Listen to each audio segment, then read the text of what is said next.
Salut à toutes et à tous et bienvenue pour ce débriefing des qualifications du Grand Prix de Chine 2019 où nous allons passer en revue la séance de qualification et évidemment la grille de départ en commençant par le poleman de ce jour. Valtteri Bottas a pris la pole position avec un temps de 1 minute 37 547 à quelques petits millièmes devant son équipier Lewis Hamilton.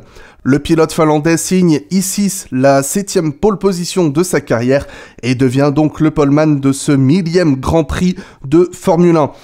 Les Mercedes et les Ferrari étaient assez proches ce week-end, mais Sebastian Vettel n'a pas pu faire mieux que de se classer en 3e position à 3 dixièmes des Mercedes. Il partira quelques petits millièmes devant Charles Leclerc, son coéquipier. Mercedes et Ferrari semblent assez proches sur ce circuit qui propose autant de virages très techniques que de longues lignes droites. La Ferrari semble avoir l'avantage en termes de puissance moteur, mais Mercedes semble avoir un net avantage pour toute la partie sinueuse du circuit. Et si les écarts restent aussi serrés que ceux qui l'ont été pendant cette séance de qualification, tout peut prêter à penser que la course pourrait être assez serrée entre ces deux équipes.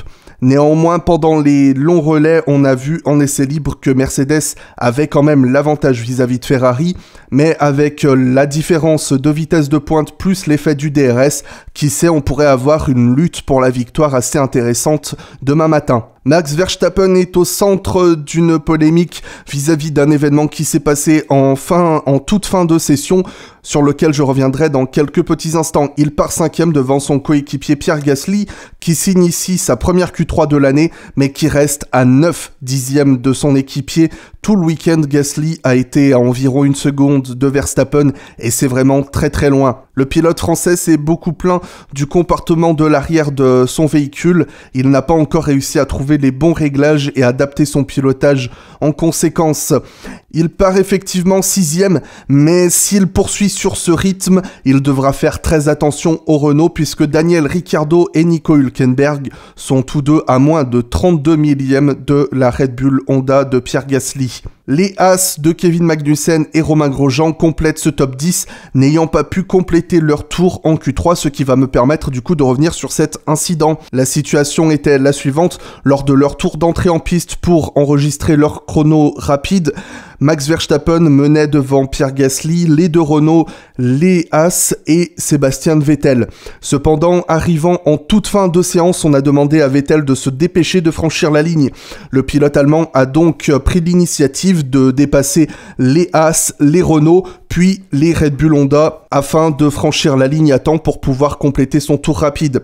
Dépassé dans l'avant-dernier virage du circuit avant d'attaquer son tour rapide, Max Verstappen a été surpris par le dépassement de Vettel et a logiquement décéléré pour laisser un petit peu d'écart entre lui et la Ferrari pour pouvoir réaliser son tour chronométré sans problème. Les Renault ont donc profité pour passer à leur tour pour enregistrer leur tour rapide. Mais malheureusement, Verstappen a donc été ainsi obligé de ralentir non seulement sa voiture mais également celle de Gasly et des deux As, et les 4 pilotes n'ont pas pu franchir la ligne à temps pour enregistrer leur tour rapide. Je pense pas qu'il y ait vraiment de coupables dans cette situation autre que les teams en eux-mêmes, puisque chaque écurie a voulu faire partir leur voiture au tout dernier moment, et en toute logique on s'est retrouvé avec un pack de 6 à 7 voitures tous regroupées au même endroit.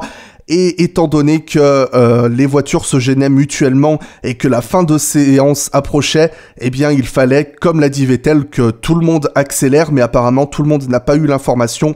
Et je pense que Vettel a fait ce qu'il fallait pour compléter son tour, parce que si Verstappen a dit qu'il y avait une sorte de règle non dite entre les pilotes pour que chacun reste à sa place, le fait est qu'il n'y a pas de règle et que je pense que Vettel a fait ce qu'il devait faire pour enregistrer son tour rapide.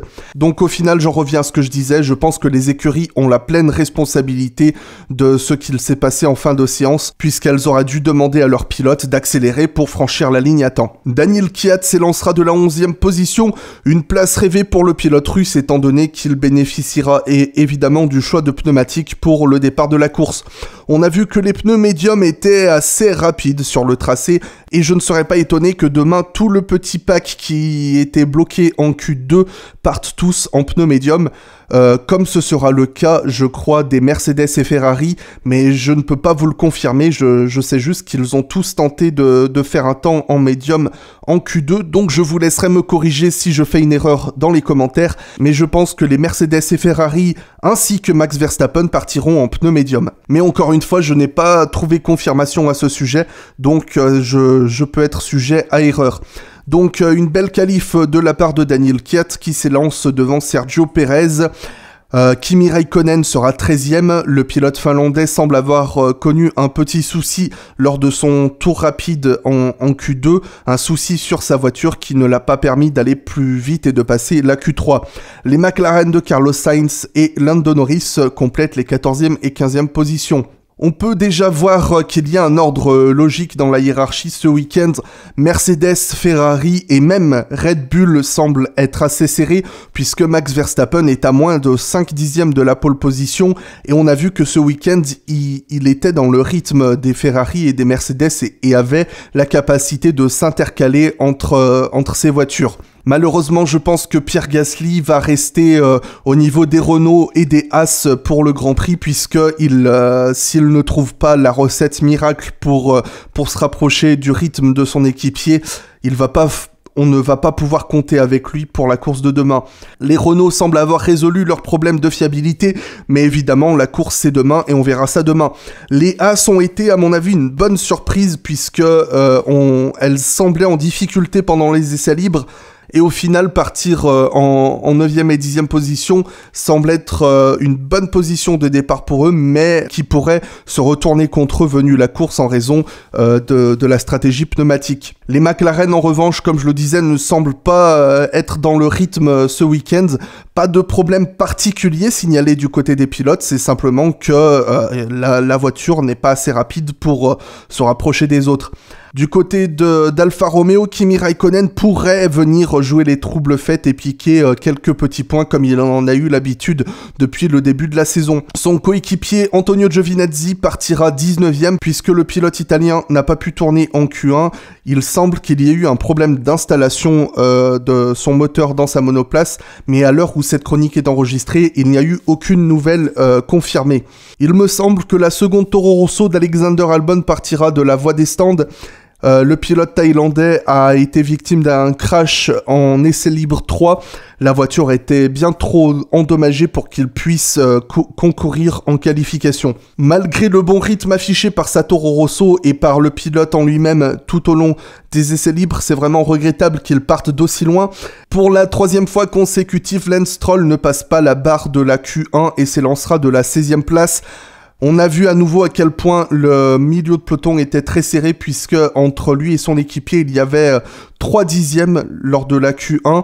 Pourtant, Otmar Szafnauer a souligné à quel point Stroll avait la capacité de se rapprocher de Pérez comme il le montre tous les week-ends en essai libre, mais que son problème c'est qu'il cherche trop à en faire venu les qualifications et que c'est là qu'il commet trop d'erreurs.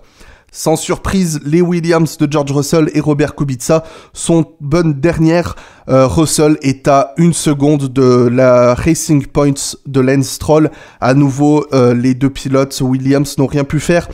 Robert Kubica est à seulement 30 millièmes de Russell, mais à mon avis, ces deux pilotes n'ont qu'à espérer être suffisamment proches tous les deux pendant la course pour pouvoir se divertir un minimum. Bref, c'en est tout pour ce débriefing des qualifications. Je vous laisse me faire savoir dans les commentaires qui, selon vous, sera sur le podium demain. Est-ce que vous pensez que Valtteri 2.0 Bottas, après un week-end d'absence à Bahreïn, sera de retour en force ce week-end pour creuser son avantage au championnat?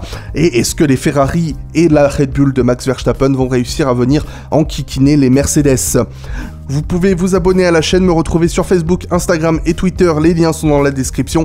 Et je vous donne rendez-vous très bientôt pour faire le débriefing de ce 1000e Grand Prix de Formule 1.